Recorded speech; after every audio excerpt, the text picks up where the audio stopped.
And there came one of the 7 angels which had the 7 vials, and talked with me, saying unto me, Come hither, I will show unto thee the judgment of the great whore that sitteth upon many waters, with whom the kings of the earth have committed fornication, and the inhabitants of the earth had been made drunk with the wine of her fornication. So he carried me away in the spirit into the wilderness, and I saw a woman sit upon a scarlet-colored beast, full of names of blasphemy, having 7 heads and 10 horns. And the woman was arrayed in purple and scarlet color, and decked with gold and precious stones and pearls, having a golden cup in her hand, full of abominations and filthiness of her fornication. And upon her forehead was a name written, Mystery, Babylon the Great, the mother of harlots and abominations of the earth.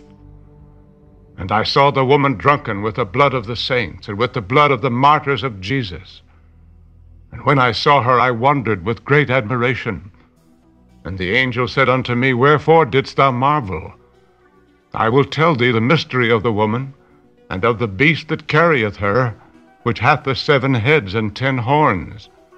The beast that thou sawest was and is not, and shall ascend out of the bottomless pit, and go into perdition. And they that dwell on the earth shall wonder, whose names were not written in the book of life from the foundation of the world, when they behold the beast that was, and is not, and yet is. And here is the mind which hath wisdom. The 7 heads are 7 mountains, on which the woman sitteth. And there are 7 kings, 5 are fallen, and 1 is, and the other is not yet come. And when he cometh, he must continue a short space. And the beast that was and is not, even he is the 8th, and is of the 7, and goeth into perdition. And the 10 horns which thou sawest are 10 kings, which have received no kingdom as yet, but receive power as kings 1 hour with the beast. These have 1 mind, and shall give their power and strength unto the beast. These shall make war with the Lamb, and the Lamb shall overcome them. For he is Lord of lords and King of kings, and they that are with him are called and chosen and faithful. And he saith unto me, The waters which thou sawest, where the whore sitteth, are peoples and multitudes and nations and tongues. And the 10 horns which thou sawest upon the beast, these shall hate the whore, and shall make her desolate and naked, and shall eat her flesh, and burn her with fire. For God hath put in their hearts to fulfill his will, and to agree and give their kingdom unto the beast, until the words of God shall be fulfilled. And the woman which thou sawest is that great city, which reigneth over the kings of the earth.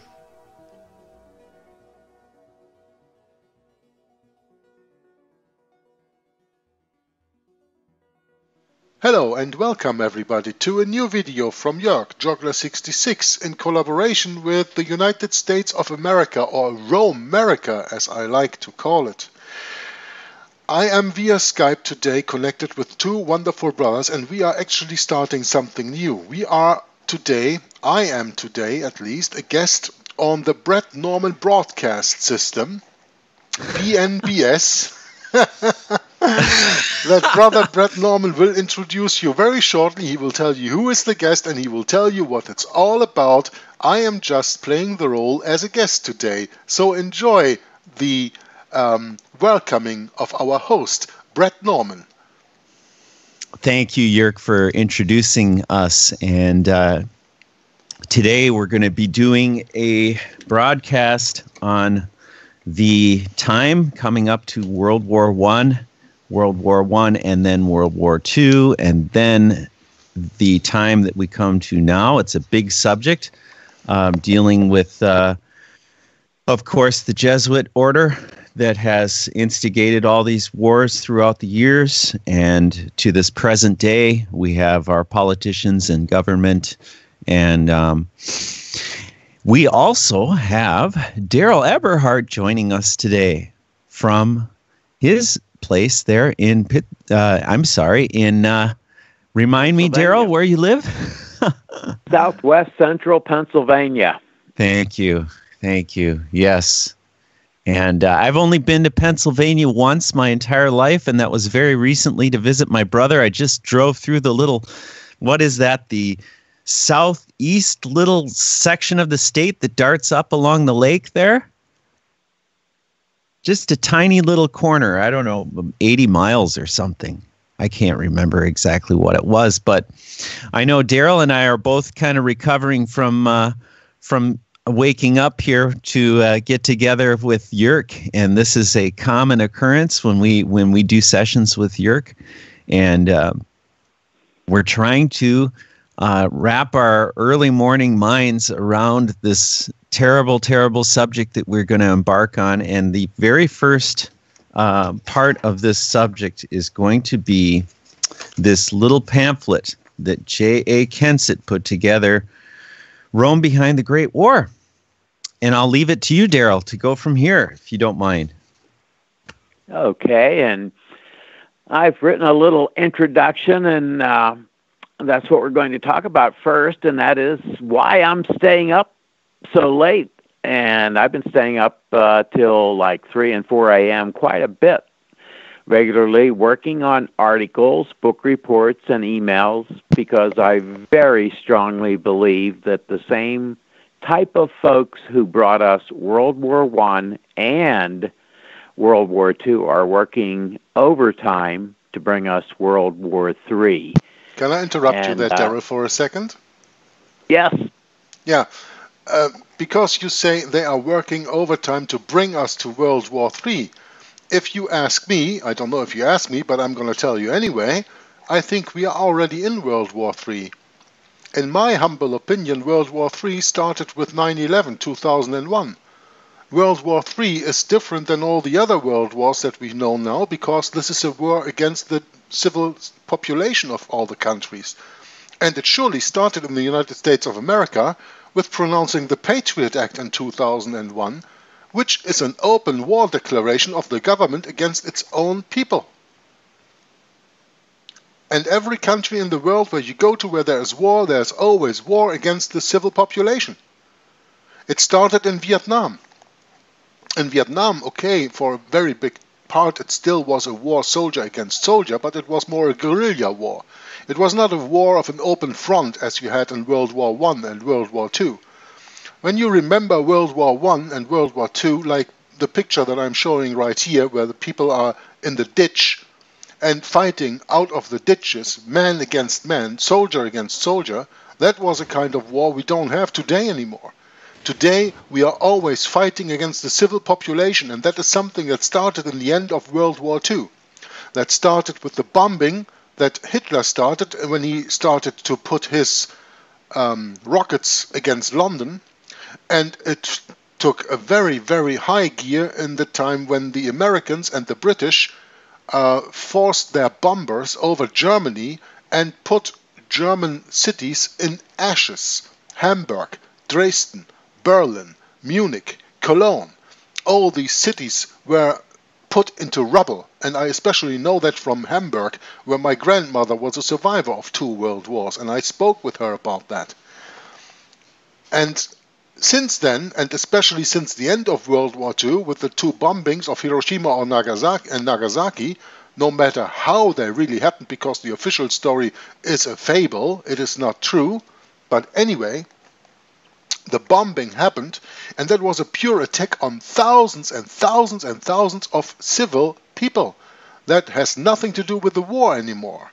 And the starting of World War III, 9/11, 2001, was again a declaration of war against the people of the United States. It was not a declaration of war against the government. You know, normally in the time past, 2 governments weren't in agreement and they were declaring war to each other. Those were the governments that were even signing notes of war against each other, but not the people. And here now the people are sought out and they are made the subject of the war. Maybe you should consider this when you also read this opening statement, which I have right here on my screen. Maybe you want to react to what I just said. Am I right here, or am I a lunatic?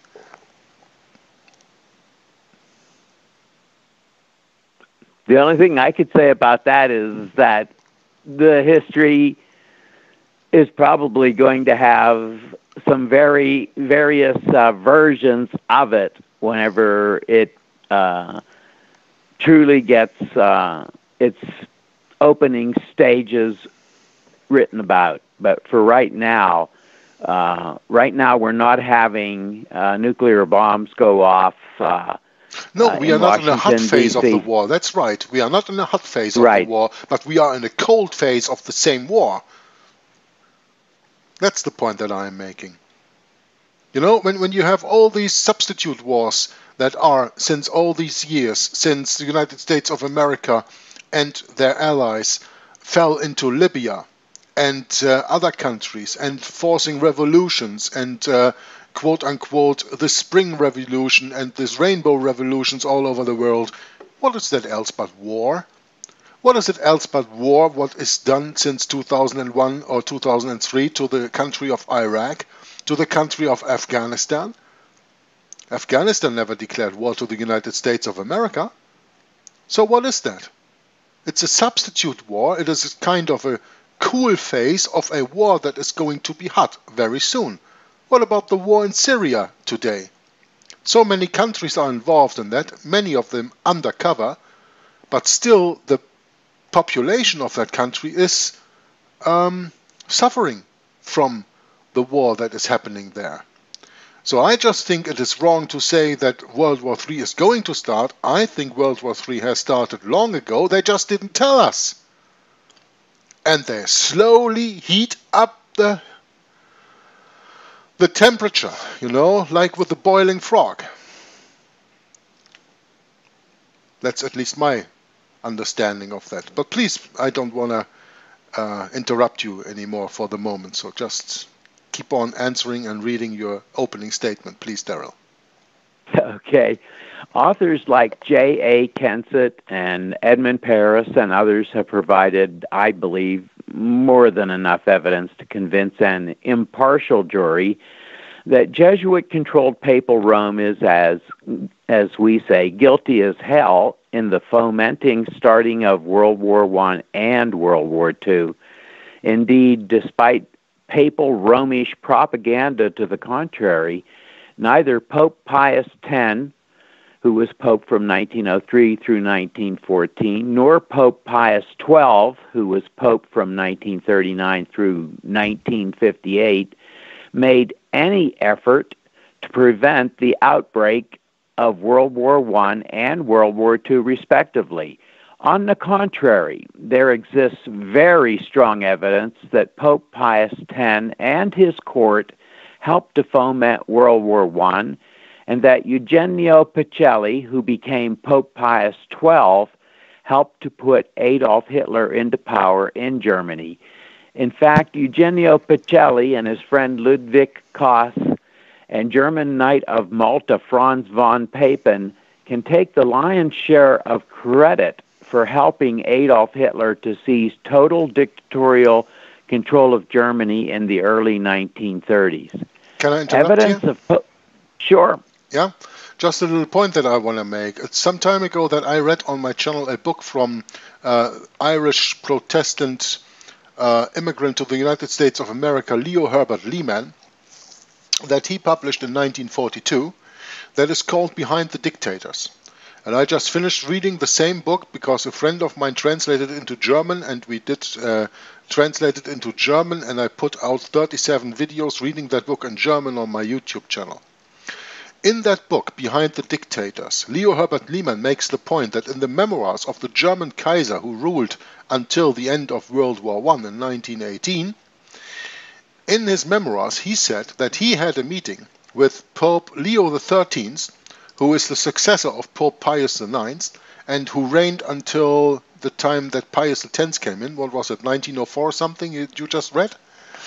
From 1878 to that time, and that he had a meeting with the Kaiser somewhere in the 80s of the 19th century, and that he told him, the Pope told the German Kaiser, he wants Germany to become the sword of the Roman Catholic Church. The Kaiser, a little bit offended and flabbergasted, replied to the Pope, "Well, Pope, I'd love to, but we are not living in the old times of the Holy Roman Empire anymore." Yeah, then the Germans were mostly the emperors of the Holy Roman Empire in that time. So he made the point, we are not living in those times anymore. How do you want to do that with us? But still, the Pope insisted on his point that he made to the Kaiser.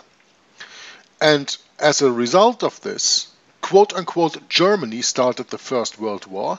And when you read through Edmond Paris's book, The Secret History of the Jesuits, and other books, probably like the book from Kensit too, that is in the picture here, that you can see here, when you read through those works, you will understand that Germany only was the chosen culprit, culprit, or how do you call it? Culprit, is it right? The pansy, yeah? Just the guy to blame on. And with the Second World War, it's the same thing. What most people don't understand is that the government of the Second World War Germany, meaning the Third Reich, Adolf Hitler, was the most Roman Catholic government Germany ever had in its history. And Franz von Papen, who you just mentioned in your opening statement here, made a statement in the Völkischer Beobachter in 1934, that is a German newspaper, where Franz von Papen, a Knight of Malta, said that Germany is the first country not only to respect but also to implement worldwide the policy of the Roman Catholic Church. And what that led to, you can see 5 years later in 1939, when Germany again, quote-unquote, started World War II.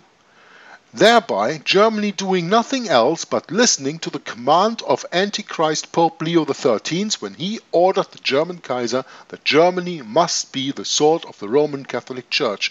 Then, after World War II, the keys were changed and Germany gave the keys, or the sword, over to the United States of America.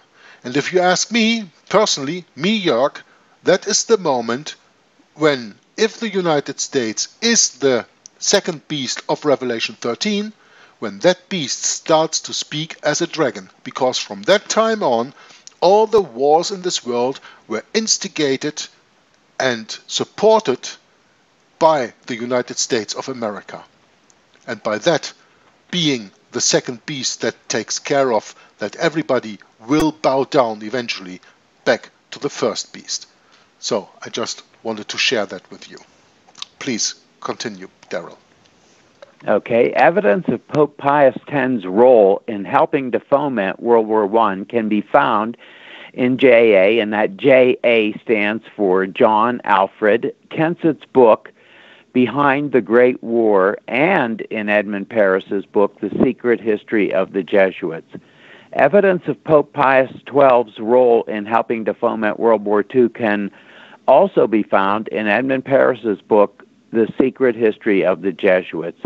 Additionally, Eugenio Pacelli's anti-Jewish sentiments are explored in John Cornwell's book, Hitler's Pope. And by the way, John Cornwell is an award-winning Catholic, Roman Catholic journalist. Millions of soldiers died premature deaths during World War I, 1914 through 1918. Millions of soldiers and millions of civilians died premature deaths during World War II, 1939 through 1945. In fact, I believe that I have seen figures showing that up to 66 million people died premature deaths during World War II. With today's arsenals of lethal weaponry consisting not only of nuclear weapons, but also of chemical and biological weapons, casualties, both military and civilian, could easily reach into the billions if we go into World War III. And that is why I've been staying up quite late until 3 and 4 a.m. fairly regularly, working on articles, book reports, and emails, because World War III certainly appears to be on horizon. Again, we can work out the exact dates when it started, whenever the big massive blows start to come, which we still haven't gotten. We just have the little fires going right now, but the giant conflagration is going to begin very soon, I believe. In Ezekiel 33:6, we read the following: "But if the watchmen see the sword come, and blow not the trumpet, and the people be not warned, if the sword come and take any person from among them, he is taken away in his iniquity, but his blood will I," and by that I, we know that they're talking about the Lord God Almighty, "will require at the watchman's hand." And that's from Ezekiel again, 33:6 from the Authorized King James Bible. If we fail to warn folks about the danger of World War III being fomented by sinister forces in our world, and that's the same sinister forces, again, that fomented both World War I and World War II, then will not their blood be required at our hands? And that's something that we all need to keep in mind, is that we need to be warning folks, and we certainly do. Jörg? Norm? Yes, thank you, Darryl. Brett? Say, now's a good time to introduce Michael to the call. Michael from Germany, thank you for joining us. Hi, Brett. Hi, Jörg. And hello, Darryl. And it's Hi, wonderful Michael. to have you. Yeah, Please. I know I'm a bit late. I had to pick up medicine for my daughter, and it has been, and the pharmacy has been closing at 4 p.m. And it was not available before past 3. So I had just a too tiny time window to make it in time to use. I'm sorry for that, but I'm listening to you guys right now, and I'd like to hear more of your very interesting lecture. Thank you, Michael. And Darryl, please, you were going to say something and I interrupted.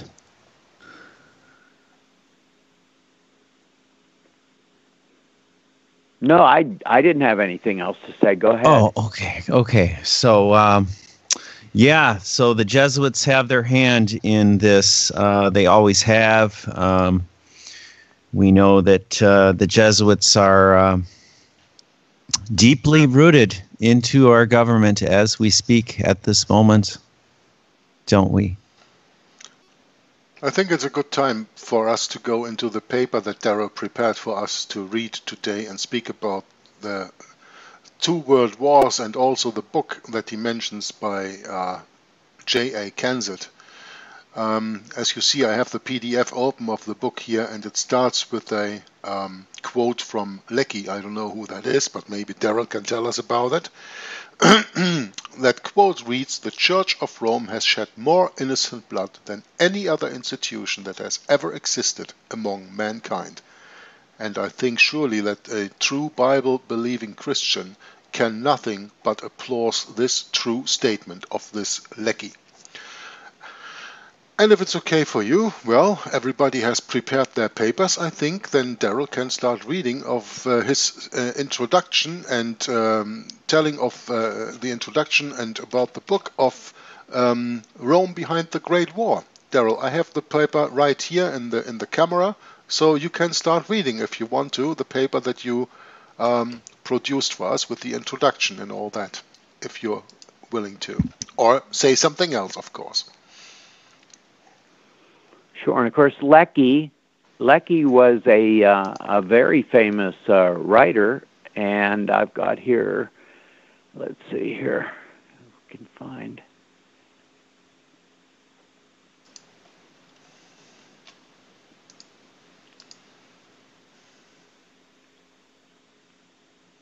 He was an Irish historian and essayist, and of course, that quote was taken from the a PDF version of the book Rome Behind the Great War that Brett had sent to me. Thank you, Brett. And again, that quote is so telling. It says, "The Church of Rome has shed more innocent blood than any other institution that has ever existed among mankind." And boy, that is certainly true. And it's hard to go back and since the time that the Jesuits came into being and find a war that their fingerprints that are not all over the war and starting it, and that their footprints, you can't find some of their footprints around it too. So for the investigator that looks into these various wars, he's going to find the Jesuit fingerprints and footprints, and that's why the Jesuits were thrown out of so many nations. Many of the nations of Europe threw them out, and we know that Portugal and Spain and France, I think all of those countries threw them out at least 3 times a piece. And of course, the Russians had thrown them out a number of times. So their reputation, especially in Europe, has been to that extent that nations just kept throwing them out, and like they just kept coming back all the time, and they always would squirm their way back into society by virtue of the fact that they would take over a lot of the education in the country. Of course, that they were the famous father confessors to the kings and the queens and the princes and the mistresses of the kings. So they always had their fingers in the pie, and especially the royal pie of any of the key persons, individuals in the nation, including admirals and generals, etc. And we see that even true to this very day. So if you wanted to do some of the quotations here, of course, you mentioned the one about Lecky, and then Leon Gambetta was a famous French lawyer and statesman who lived from 1838 through 1882. He strongly opposed the Jesuits, and here's what he had to say. He says, "I am fighting that sinister conspiracy," and of course he's talking about Papal Rome, "which uses the forms of religion to destroy human liberty and the prosperity of states," meaning nations. So that's a very interesting quote. J.A. Kensit himself, and we're going to use a number of his quotes, and he wrote this book in 1918 originally, and the version that I've got was 1919, and that was published by the Protestant Truth Society in London. Here's what J.A. Kensit said. He said that the dark, sinister hand of the papacy was behind the Central Powers, and of course he's talking about Germany, Austria, Hungary,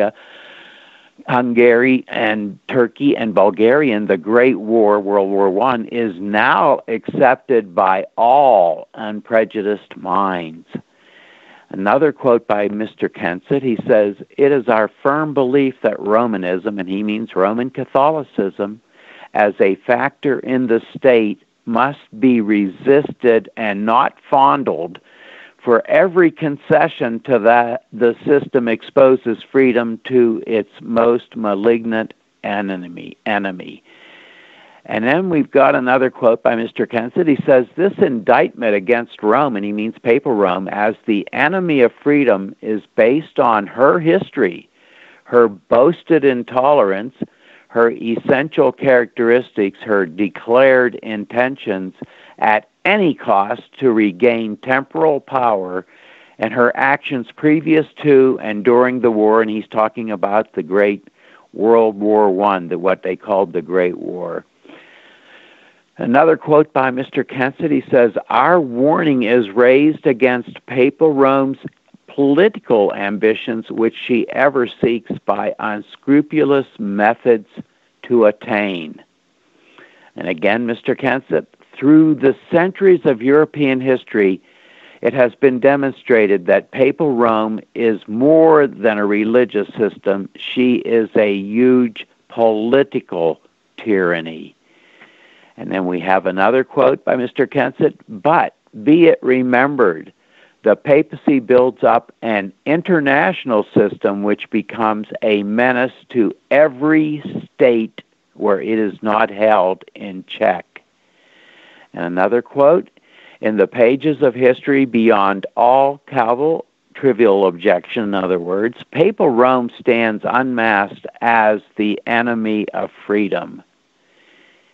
And another quote by Mr. Kensit, July 23rd, and he's talking about in the year 1914, is the date of the Austrian, and that's Roman Catholic Austrian ultimatum to Serbia. And Serbia, of course, was an Orthodox Christian, Eastern Orthodox country, an iniquitous document that meant war from its first delivery. And of course, they certainly intended to get a war going, and they certainly did. Another quote by Mr. Kensit, the Paris Journal of April 29, 1919, published in a telegram from the Bavarian minister at the Vatican to his own government, dated July 26, 1914, stating that the Pope approved of energetic action by Austria, again, Roman Catholic Austria, against Eastern Christian, I'm adding that, Serbia. Then again, we noted throughout history that there has been a big hatred between Roman Catholicism directed against Orthodox Christianity, and we have seen that played over and over again. Another quote, this one is from Edmund Paris's book, The Secret History of the Jesuits, on pages 116 and 117, gives proof of papal meddling in the Balkans, and that's the countries of the Balkan Peninsula of southeastern Europe. And he says, the ambitious plans of the Vatican and the apostolic, in other words, the papal-controlled imperialism of the Habsburgs, and that was the ruling family of Roman Catholic Austria and Austria-Hungary, were then in perfect accord, as in the past, to Rome, and we mean Papal Rome, and Roman Catholic Vienna, the growing power of Orthodox Christian Serbia, I'm adding, marked her out as an enemy to overthrow. This is indeed established in a diplomatic document found in the Austrian-Hungarian archives. It reports for the benefit of the Austrian minister Berchtold on the talks of Prince Schönberg that he had at the Vatican during October-November 1913. And here's the quote. Amongst the subjects discussed, first of all, with the Cardinal Secretary of State, Mary de Waal, last week, the question of Serbia came up as anticipated. First of all, the Cardinal expressed his joy at our firm and opportune attitude of recent months. During the audience I had that day with His Holiness, the Holy Father, and we know that we're not supposed to be calling one Father, but that's what the Church calls him, Pope Pius X they're talking about, who started the conversation by mentioning our energetic steps taken in Belgrade, and that's a city in Serbia. He made some characteristic remarks. It would certainly have been better, said His Holiness, and he's talking about Pius X, if Austria-Hungary had punished the Serbians for all the wrongs they had done. So these warlike sentiments of Pius X were clearly expressed all the way back, and he's saying, in 1913 already. There is nothing surprising about this when we consider that the inspirers of Roman politics. What were the Habsburgs? Again, they were the ones that were the backers of Roman Catholicism supposed to do. Chastise Serbia, an Orthodox nation. The prestige of Austria-Hungary, of these Habsburgs who, with the Bourbons of Spain, were the last supporters of the Jesuits. For Rome, and he means Papal Rome, the affair became one of almost religious importance.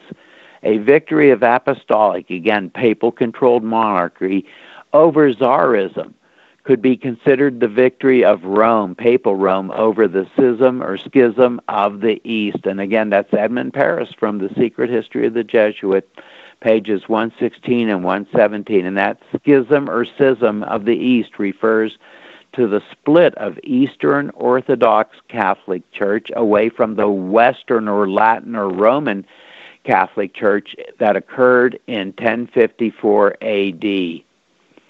Another quote from Mr. J.A. Kensit. He says, of course, the papacy was well enough aware that Germany was longing for an excuse to let loose the dogs of war at least as early as 1913, I'm adding. So the policies of the Kaiser, which is a German word for the emperor, the ruler of Germany, from 1871 through 1918, and the Pope were parallel. Germany wanted war not less than did the Vatican, each for their own ends. As a matter of fact, a strong courtship betwixt Pope and Kaiser had been set up, and the two had much in common. Again, this book by J.A. Kensit is very, very interesting book.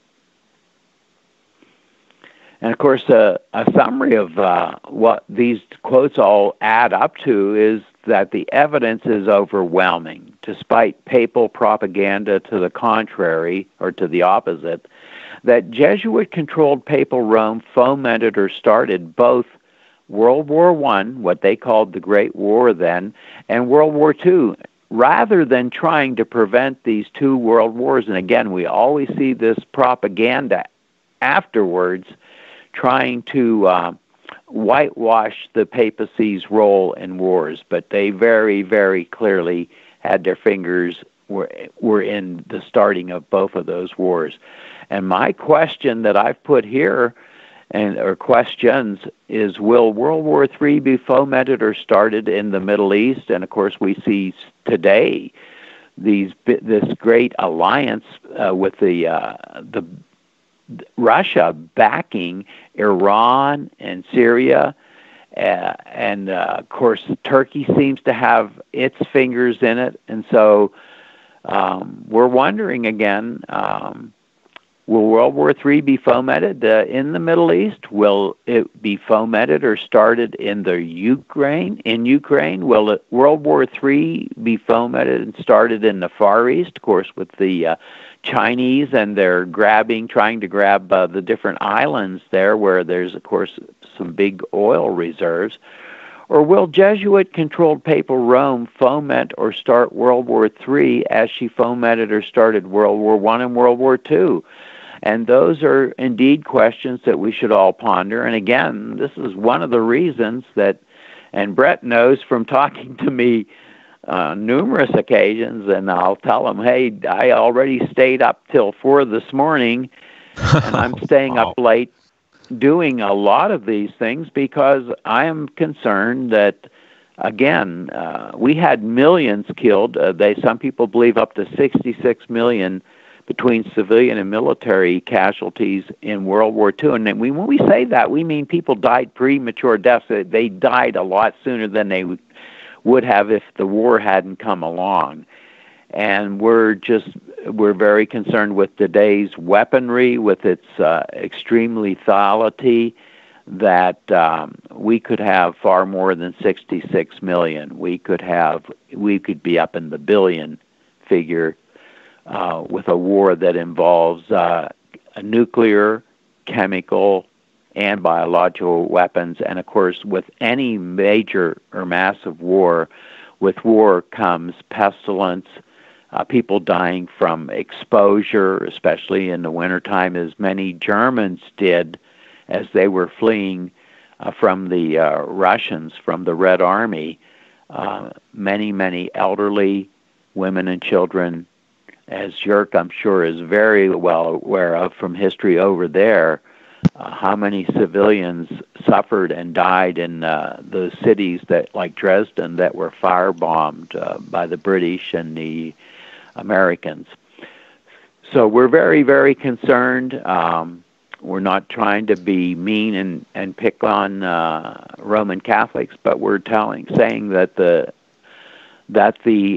institution that is more than a church, it's the biggest geopolitical player on the board. It's probably the biggest financial player on the board. So it's a geopolitical, financial, religious juggernaut that just has this little reputation of starting and fomenting world wars for its own purposes. And like we said, these wars are no longer confined like World War I, where it was mostly soldier against soldier. We found out with World War II that civilian populations were targeted, and many people were killed, again, with the like the fire bombings and that. So it doesn't have to be a nuclear bomb. Conventional weapons, as we saw in Vietnam with the tremendous amounts of bombs that were dropped by the B-52's carpet bombing and that you can have very, very high civilian casualties without having nuclear weapons used. So would either of you gentlemen like to say anything or add anything about that? Because war is ugly, and we've all seen documentaries from World War II, and not only do you have that, but you also have all of the camps, the concentration camps, etc. The suffering it's pretty much mind-boggling. It's hard for us for those of us who have not gone through a major world war, especially one on the scale of World War II, we can read statistics, but to actually be on the ground and live through a war like that, and we've lost almost all of our World War II veterans. Just about all of them have died in the United States of America, and I would assume that's true around the rest of the world too. There's a lot of the Russians fought in what they called the Great Patriotic War, and there's a lot of these people that have seen these horrors. They're gone, and that memory is gone pretty much too. And so all we have left is books to read about. But again, I think all of us, and I think all of us would agree with that, is what we don't want to see a world war come along right now with the weaponry that's available to the world right now. And that's why I think some of us stay up till 3 and 4 a.m. Trying to get emails and pamphlets and booklets and things read and written, and to get information out to people, because again, it's something that I'm pretty sure you guys agree with me. It's hard for us to wrap our minds around the idea of maybe even billions of people dying premature deaths. And when we say premature, that means dying way before your time when you should have. You might have lived to be a 90-year-old man or woman, and you end up dying maybe in your crib because of someone fomenting and starting a war. And how can we imagine that another human being can actively be involved in starting a world war with the weaponry that we have today? We wouldn't think of doing it, but these people, they can kill millions of people, and it's the same to them as walking down a sidewalk and stepping on an ant.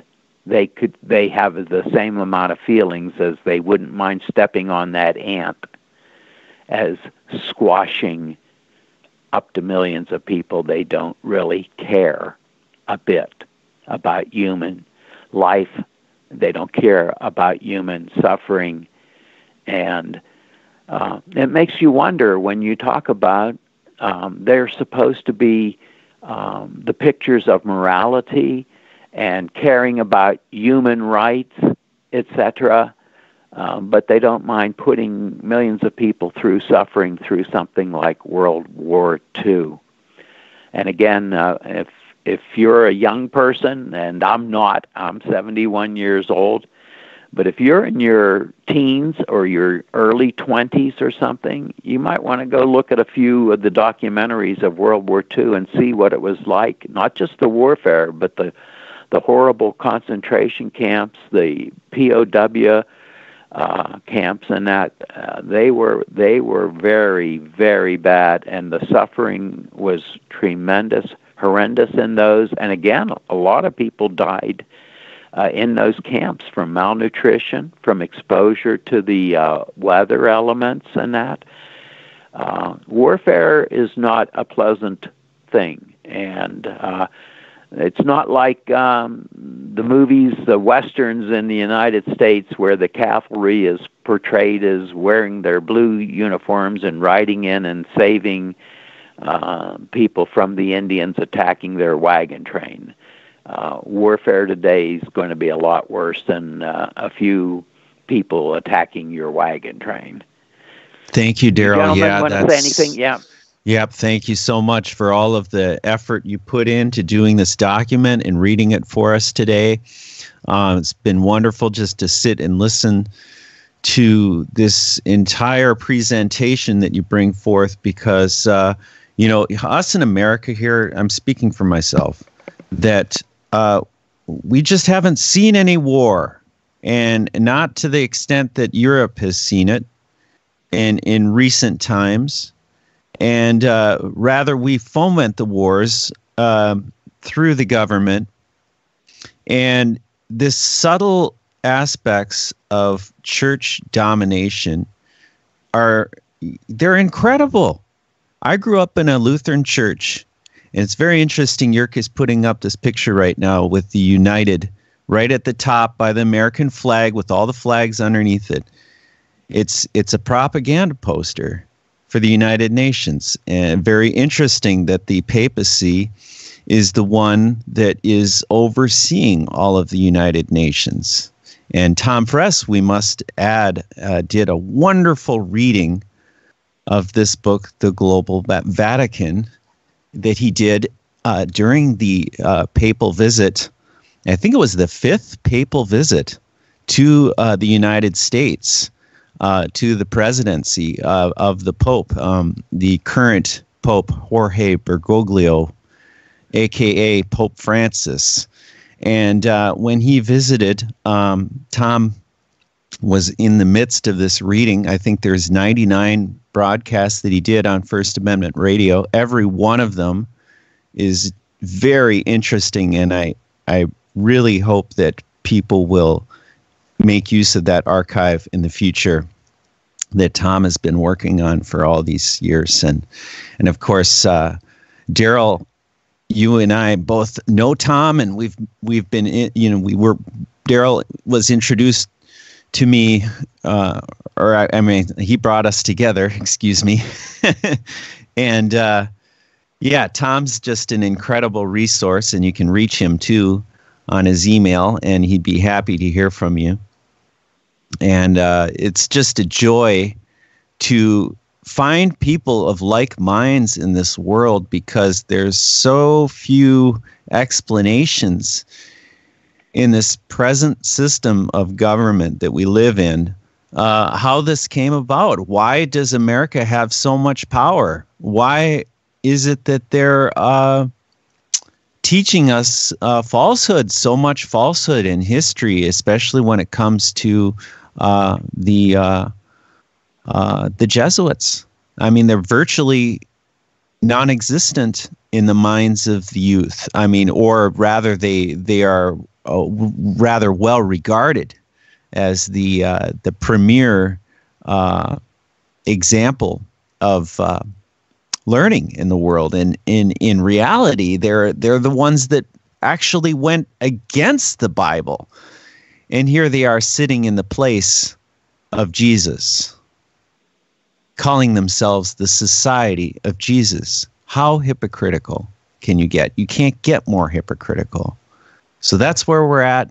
I know it's a really tough study for most people, and they shun it, and they will not listen to it, because it really starts to explain why this church is at war, why we have these two different parties in the United States, the Republican and the Democrat Party, and what purpose they serve.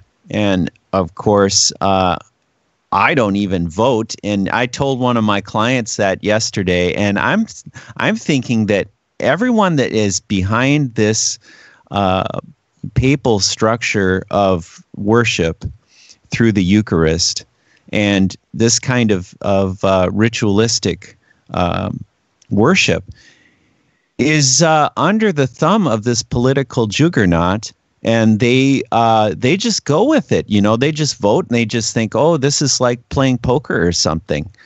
That's just very interesting. Jörg is putting up these pictures, and I mean, this is where we're at in America, and we need to take a closer look at these books and start thinking about them in terms of how we were raised and what we were taught, and is really start making some serious questions and start talking about it with the family. And it's going to divide the families, and people don't like it, but hey, it's the truth, right? Exactly. And like I said, war it's not like the movies. Like most of the movies that we've seen in the United States of America, where war is glorified. And of course, a lot of countries, whenever they got ready to go into World War I, they thought they went, well, it was sort of like the American Civil War of 1861 through 1865. They talked about the people coming out like it was a picnic when they first got ready to have the Battle of Bull Run. They actually had people come out and bring their picnic baskets with them and sit down, and some of the civilian population just came out and they thought it was going to be a real quick, just a couple swords flashing and stuff, and nobody really starts to think about all of the bloodshed. And as Brett had already mentioned, Americans haven't had a major bloodletting, horrible war on their soil since the so-called American Civil War. Some people called it the War Between the States, and some other titles. But that war, by the way, I would like, if any Americans are, and we know that some are listening to these different YouTubers, I call them, that Jörg and Brett and others, Tom Fress, are putting out, they have to realize that that war, that very, very bloody war that took the lives of up to 620,000 of the through disease and bullets, that took the lives of these young Americans, the cream of the crop of them, that was fomented by the Jesuit order through their front group that was operating out of Cincinnati, Ohio, and some other places up north, but that was one of the headquarters, was a front group, a Jesuit front group called the Knights of the Golden Circle, and they are the ones that fomented this bloody war. The Jesuits were the ones that had everything to gain. They hated this experiment of a republic in the United States of America. They were worried that the popular representative government would spread over to and infect like an influenza or something, that it would infect the people of Europe, and so they wanted a major bloodletting. They wanted as many people as possible, Americans, to be killed in that war.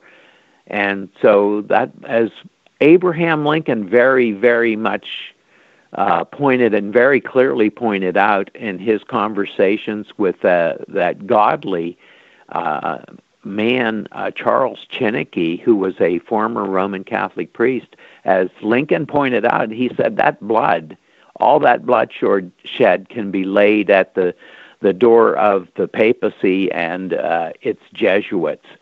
And so that's something that Americans certainly aren't taught today in their history textbooks. That history's been stolen from us.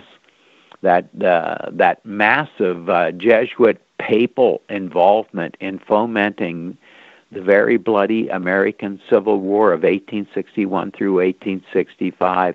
That shows you how skilled that these Jesuits have been in erasing true history. So again, if you go to movies and that, you'll see the Civil War kind of glorified, showing the cavalry attacks by both the Southerners and the Northerners, what they called the Yankees and the Confederates. They'll show you, guys like John Wayne was involved in a lot of those. He plays usually a Union Army officer, and Earl Flynn, and we had a bunch of these Hollywood stars that glorified warfare. But the people that are on the ground on the front lines that are charging and getting grape shot at them, as did Confederate General George Pickett's men at Gettysburg. When you talk about a hot summer day and you're charging up a hill and you're very, very close together, and then all of a sudden a bunch of grape shot rips through your ranks. Imagine the lucky ones are the ones that are killed instantly.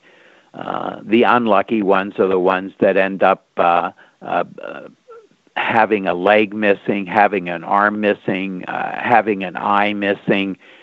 Again, the horrors of war, there's very, very, very few people realize that when a war first starts. When you take your picnic basket out and get ready to watch the war start, it's not the glory of the horses in the cavalry charging forward.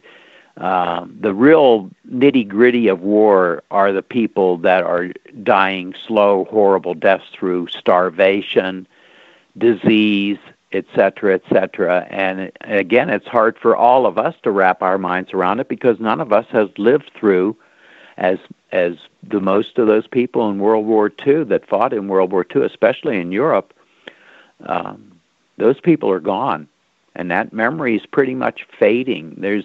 We're down to probably the last 1% of maybe our veterans from World War II in America that fought in that war as military soldiers and sailors and airmen.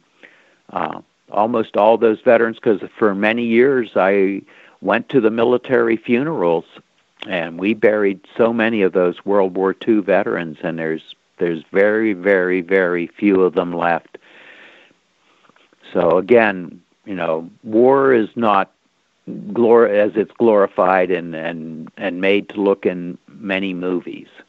War is, as General Sherman, who was a Union officer during the American Civil War, said in his famous, he's quoted as saying, "War is hell." General Sherman, that was involved in Sherman's March to the Sea, I think that finally ended up in Georgia. The state of Georgia is, it's when you go back and you read and get into the behind-the-scenes suffering and that took place. And a number of civilians, by the way, also died in the American Civil War. Nothing like World War II, but again, warfare is not pretty. It's ugly, and as General Sherman says, war is hell. And I'm sure you gentlemen have seen various documentaries in that from when they went into those camps, the tremendous suffering of the civilians and military POWs in that war in World War II was just horrendous. It was horrendous. Again, many of the prisoners of war dying from the malnutrition, from the exposure to when they were in those camps in the winter. And some of those camps were very, very bad in places like Germany by both the American soldiers that were run by them and by the British. Not so much the French, but the British and Americans didn't have that great of reputations on how horrendously they treated a lot of the German prisoners of war. So that's an untold story pretty much from World War II, is the tremendous suffering of the German prisoners of war at the hands of both the British and the American occupiers of Germany, and a number of good books have been written on that topic. So again, we're not trying to scare anybody. We're just saying war is not, as it's portrayed many times in the movie, war is horrible, war is ugly, and as General Sherman, Union General, said, war is hell. You gentlemen, do you have anything you want to add to that? Oh, yes. Yes, Darryl, it is hell. And in the United States, we are, being, what would you say, given such a false history, so many falsehoods. And yet, at the same time, if you go out and research on your own, you can find the truth. I mean, that's the most amazing thing about all of this, is that, once you break off from the standardized teaching from our institutions and you start learning the Bible and then you start researching things on your own, you can really, really find out a lot of things and come to a lot of new questions you never even dreamt were possible. And I would urge all of the listeners to get a copy of that book, The Secret History of the Jesuits. You can easily find it by doing an internet search. But that Secret History of the Jesuits by Edmond Paris, a French author, and I believe he lays out very clearly a lot of evidence showing that both World War I and World War II were clearly fomented by Jesuit-controlled papal Rome. And that's a very, very important book. And, of course, with the PDF and that book's available in e-books, what they call electronic books, etc., you can go back and read some of these old books that you might have had trouble finding, like 25, 35 years ago. You can find books like by J.A. Kensit, that tremendous book that he wrote, and that Brett had sent me the PDF to take a look at, and that was Rome Behind the Great War by J.A. Kensit, again, originally written in 1918, third edition that he had sent by the Protestant Truth Society of London. Again, that book, Rome Behind the Great War, when you read J.A. Kensit's book, you're going to see very, very, very clearly that was Jesuit-controlled papal war, Rome, that brought that war to the world's peoples. And, of course, then Edmund Paris's book, The Secret History of the Jesuits, you're going to see very clearly that Jesuit-controlled papal Rome, again, brought that war that brought so much devastation to the peoples of the world. That was brought to us by Jesuit-controlled papal Rome. So these people, I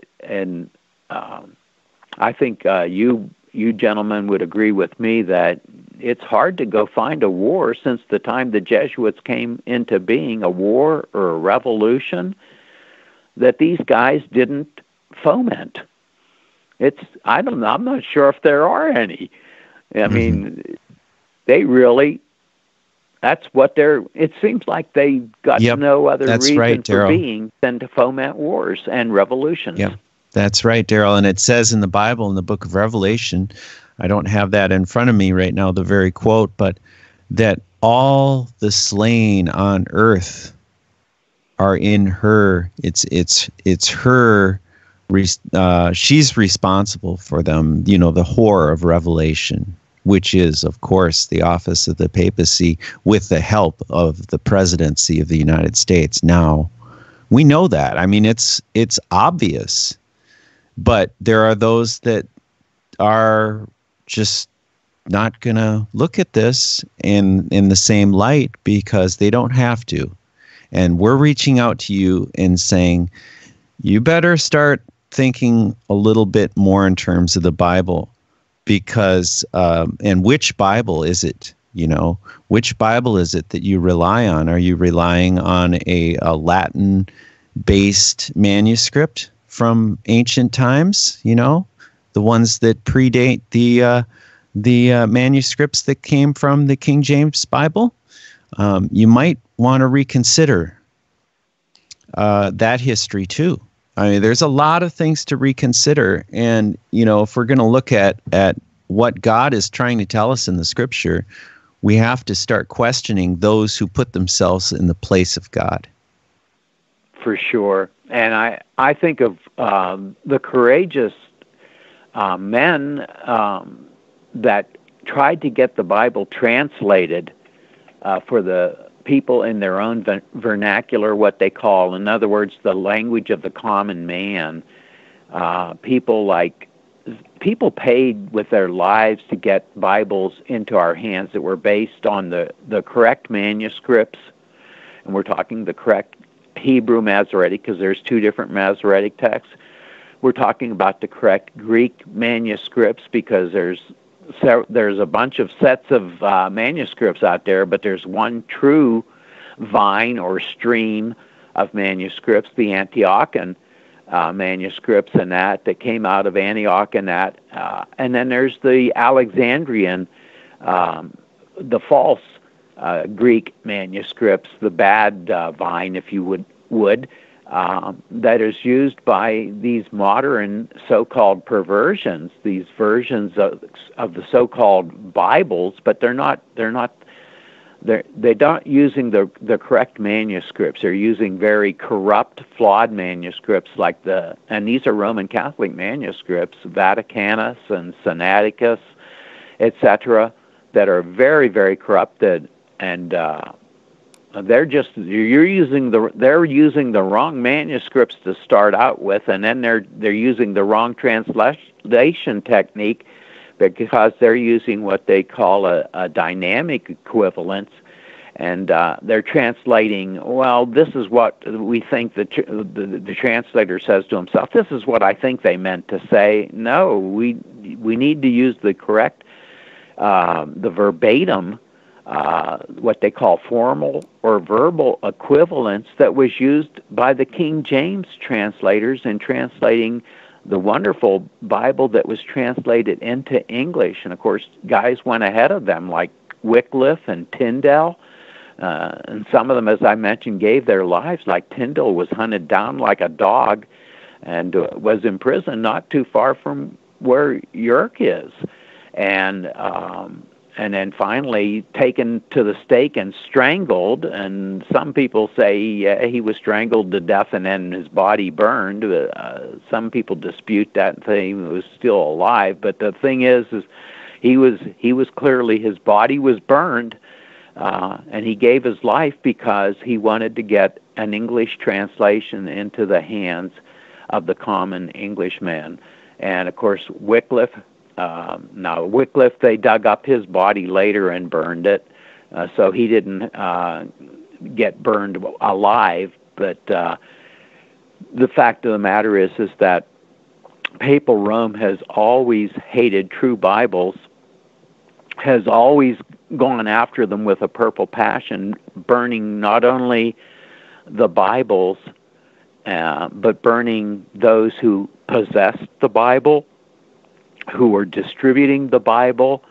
And when they couldn't burn all of the Bibles fast enough, then they changed tactics and decided that they would make people question the Bible, that they would put out what I call phony baloney versions of the Bible, not based on the correct manuscripts, not correctly translating, again using a verbatim, using a Bible that was translated using verbal and formal equivalents, but rather these new Bibles based on corrupt manuscripts and using a paraphrase or dynamic equivalence translation technique, and a very inferior translation technique. And how can you get a good translation if you don't even have the right manuscripts? And that's one of the key things to keep in mind and that's why they've of the Bibles today, the one Bible that is on the forbidden reading list for Roman Catholics is the King James Bible, and that's quite a story in itself. And if that doesn't show the tremendous hatred of Papal Rome for the old King James Bible, I don't know what will. Is that they hate it so badly, and that's the one Bible that makes it to their list of forbidden reading, is the King James Bible. So the tremendous price that was paid to get that Bible into our hands in the English language, using the correct manuscripts, using the correct translation techniques, we need to always keep in mind that many people paid with their very lives to get the Bible translated and get it distributed into the hands of the common man in his in what they call the vernacular language, in his local language. Papal Rome for years, for centuries, we should say, decided that the only Bible translation that they would allow was number one, based on would be translated into Latin, and it was based on the Latin Vulgate that the Roman Catholic Church had, not the original Latin Vulgate that the people like the Waldensian Christians and that had. So again, this hatred of true Bibles goes back many centuries. It goes back all the way to the correct old Latin Vulgate, not the Roman Catholic Latin Vulgate that was again based on wrong manuscripts. So this war on this hatred and war against the Holy Bible, the true Bible, has been going on for many centuries, and it goes on to this very day through their more recent tactics, and that is using Bibles based on corrupt Greek manuscripts and what we call basically Roman Catholic Bibles that are promoted and put out by some of these big publishing companies, but they're again based on the wrong manuscripts, and they're translated using the wrong translation, or the very, very inferior translation techniques, we should say. So a horrible price was paid through the centuries to bring us true Bibles, and of course in the English we're talking about the old King James Bible. And to ignore that price that was paid in blood, often in blood and often in the flames of the fires throughout history, is to ignore God's wonderful truths that are out there. They're available. They're available to us in English in the old King James Bible, and we just can't ignore that. We can't ignore the tremendous price that was paid to bring that to us. And the Bible is the operating manual. The true Bibles are it's the operating manual for the human soul. And if that's what God made, it's just like if you bought we had mentioned this on one of the other YouTubers, is that if you bought let's say you had the money and you could afford a fighter jet, a brand new American-made fighter jet, that's worth millions and millions of dollars, would you jump into the cockpit and try to fly it without reading the manual?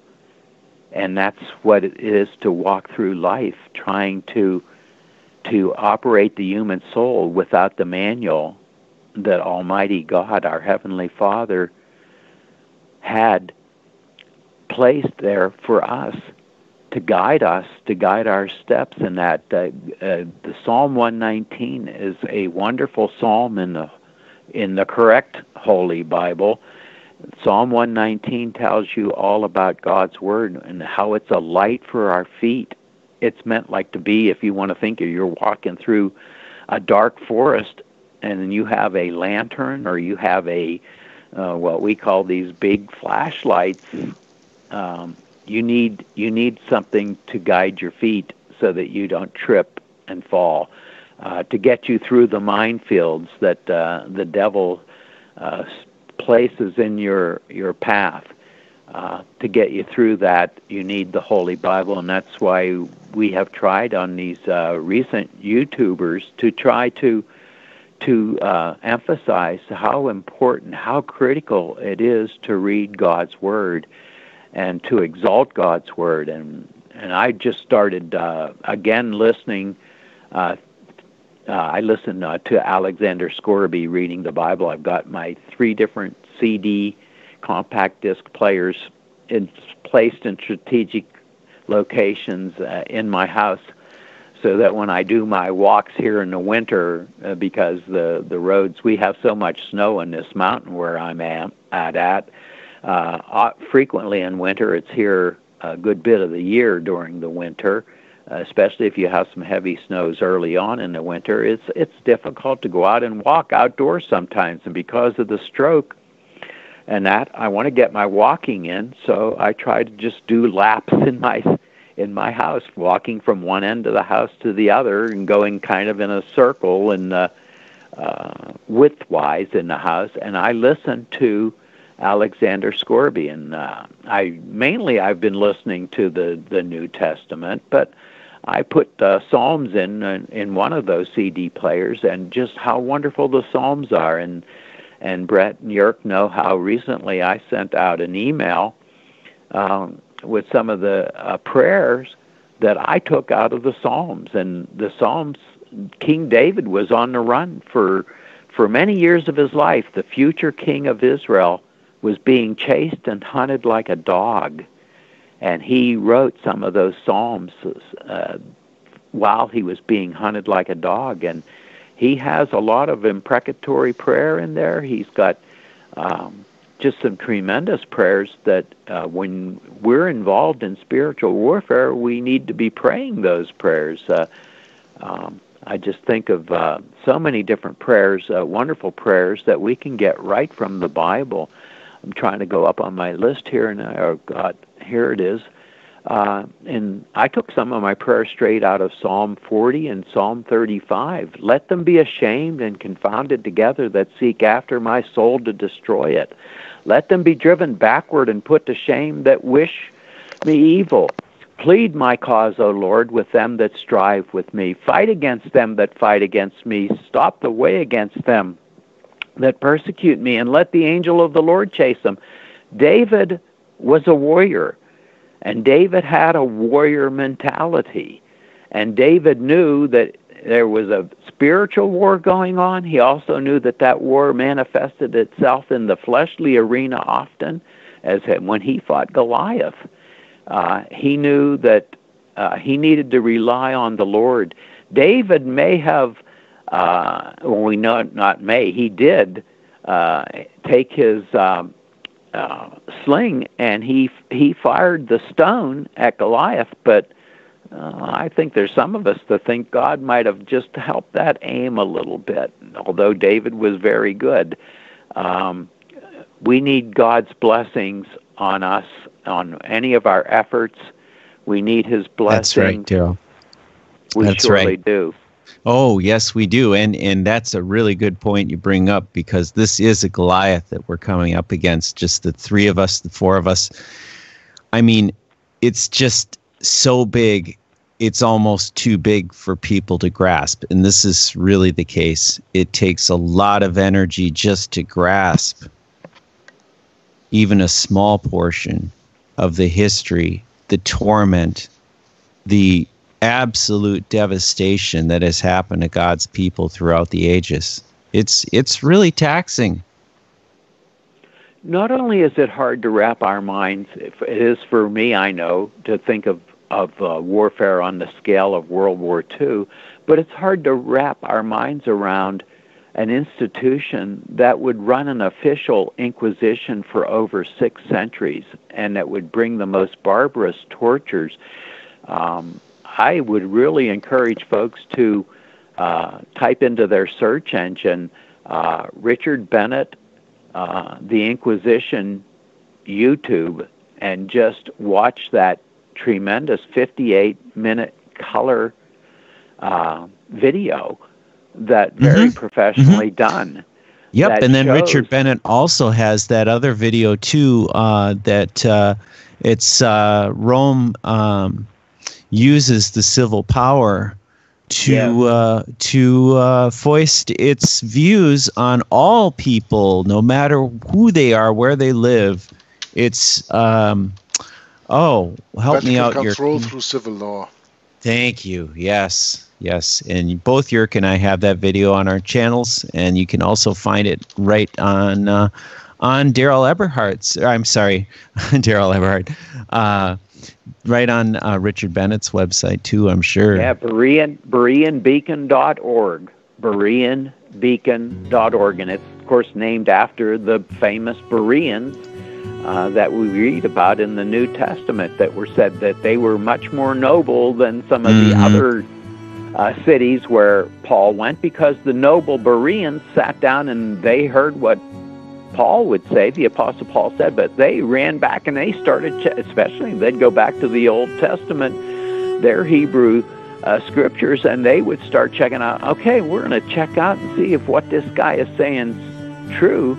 And they wanted to check out Paul's words against the Old Testament, because the New Testament hadn't been written at that time. So the Bereans were considered more noble because they got their noses in their Bibles and the Hebrew scriptures that they had, and they checked out to see if what he was saying was true. And we would urge you never to, again, take our word for anything. Go back to the true Bible, and if you're English speaking, the old King James Bible, and check it out and find out what God says in his operating manual for the human soul. And then again, that's one of the things that I said that we've tried to do in these latest YouTubers, is that we point out that how important Bible study is. Bible study is critical.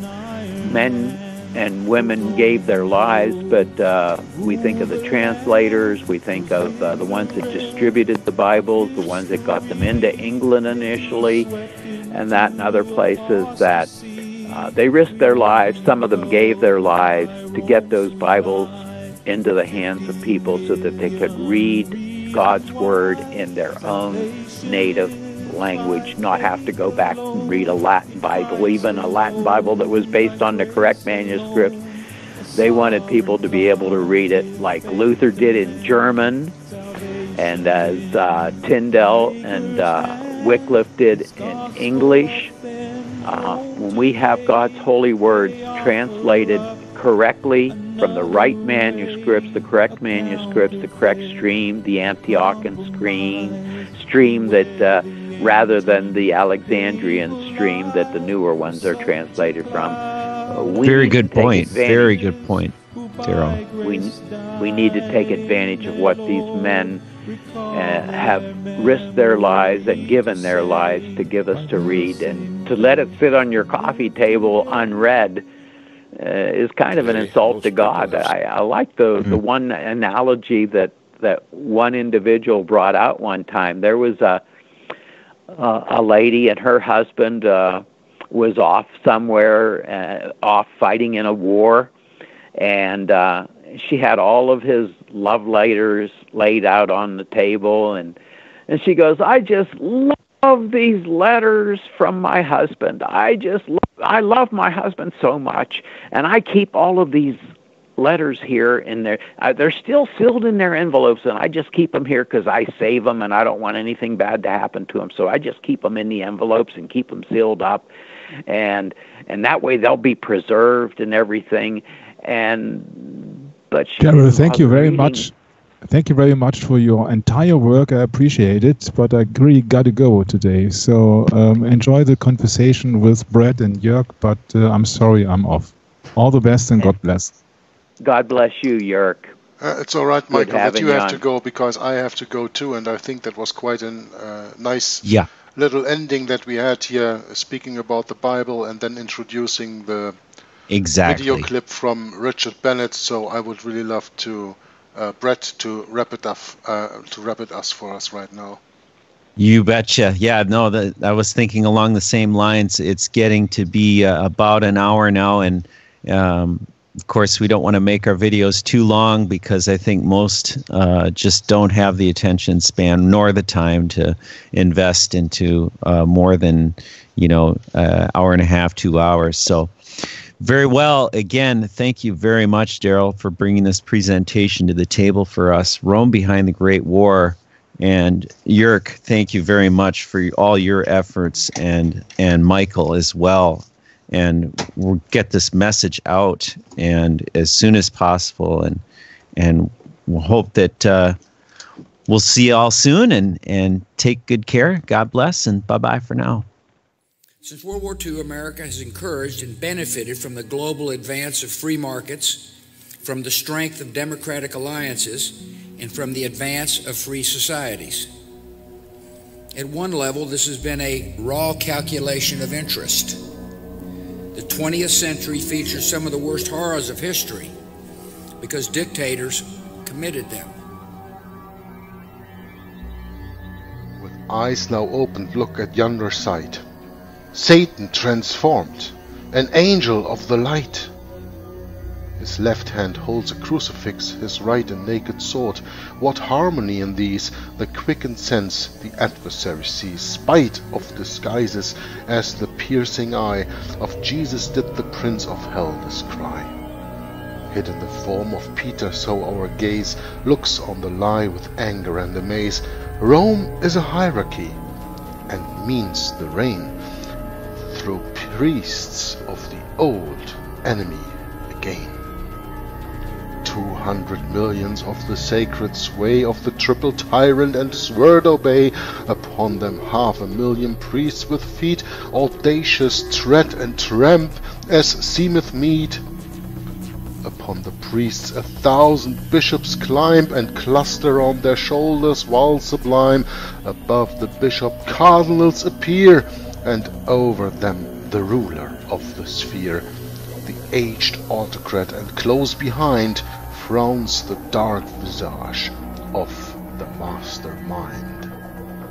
O form half seen, half hidden, black as night, and blood-stained, furtive, shrinking from the sight, slippery, unearthly, calculating, cold, the papal helm and scepter thou dost hold.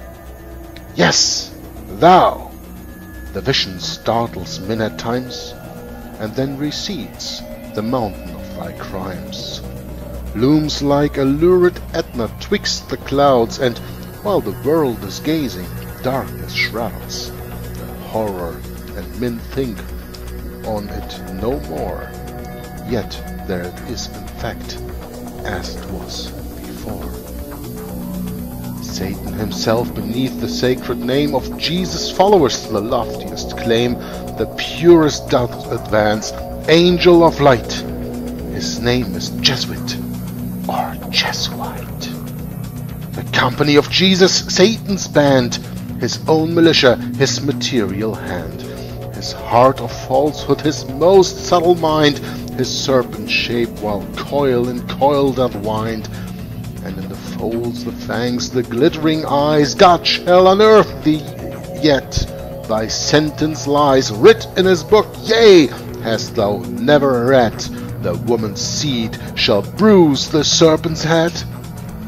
He whose great name thou bearest, he shall crush thy hateful head. Go then, thy presence hush, slip slyly into palaces and shrines, sit in confessionals, dig secret minds, plot, plan, pretend, dissemble, darken, lie. Heaven yet shall drag thee forth and lift thee high, and with its hand of might and holy ire fling thee, foul serpent, in the eternal fire. O monstrous pyramid, I see it rise, it seems to tower and touch the very skies. Man's lofty free morality is mute in the dread presence of the Absolute. The priest is in the place of the Most High, all must submit to his authority. Then in his turn the priest doth bend before the bishop, while the bishop doth adore the pope, and he, well, Satan doth inspire, Satan dark-dressed in Jesuit's attire, and in that fraud than he there is none higher. Ye foolish victims of conspiracy, what's your pope? A mask, a mystery. The mouthpiece is another. Read and see the doctrines of the Jesuits, who guide the papal judgment and unseen decide the voice of the infallible, and read the story of their deeds. Take ye good heed, to whom your soul's salvation ye commit. Who is it that in truth doth yonder sit in that dark Vatican? See wheel and wheel, how works the strange machine, so to which ye kneel, and how one name another doth conceal. Apostles guide not now, the church is dumb, the fathers dead and buried, conscience numb, the intellect, the soul have lost their eyes, Bibles are banned and wisdom only lies in one man's breast, and who is at his back? Ah, that's the question, only trace the track behind the papal chair, where to and fro it winds, and you shall meet with wonder, lo, another pope behind the pope we know.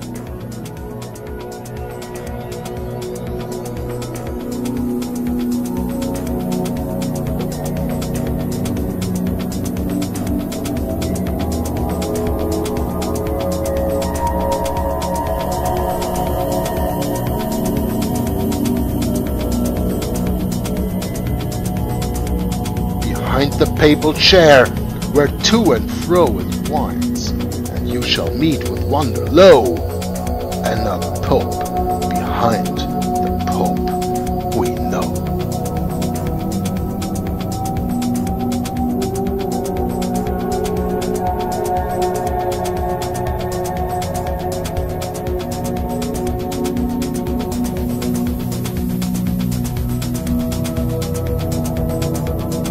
Another pope behind the pope we know.